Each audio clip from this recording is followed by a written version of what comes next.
দেশের বাকি সব এমপিদের রাতের ঘুম রীতিমতো হারাম করে দিয়েছেন হাসনাত আব্দুল্লাহ। তিনি এমন এক অভাবনীয় কাজ করে বসেছেন যার কারণে এখন অন্যান্য এলাকার জনপ্রতিনিধিরা চরম মানসিক চাপের মধ্যে পড়েছেন।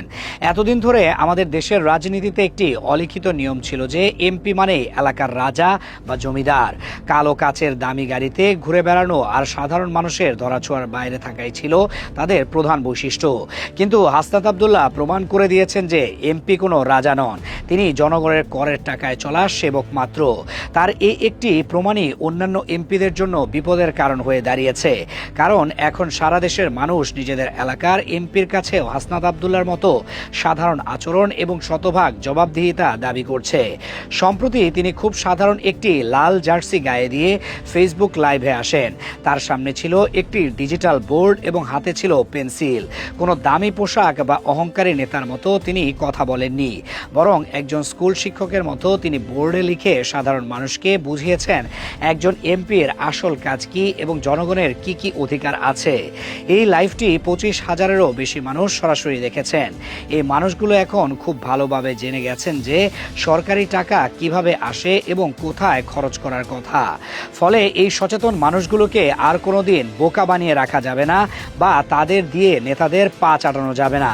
জনগণ যখন নিজেদের অধিকার সম্পর্কে এত গভীরভাবে সচেতন হয়ে যায়, তখন জবাবদিহিহীন নেতাদের ঘুম হারাম হওয়াটাই সবচেয়ে স্বাভাবিক ব্যাপার।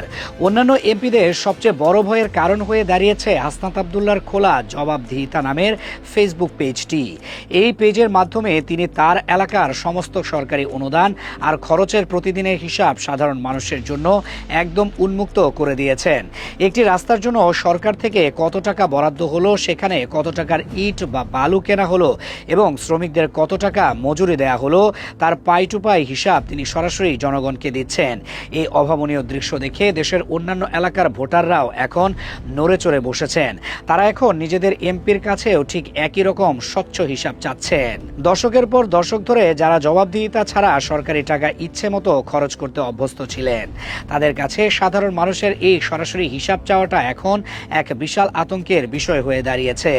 এছাড়া তিনি তার লাইভে এমন কিছু সরকারি সুবিধার কথা সাধারণ মানুষকে জানিয়েছেন যা তারা আগে গুণাক্ষরেও জানতেন না।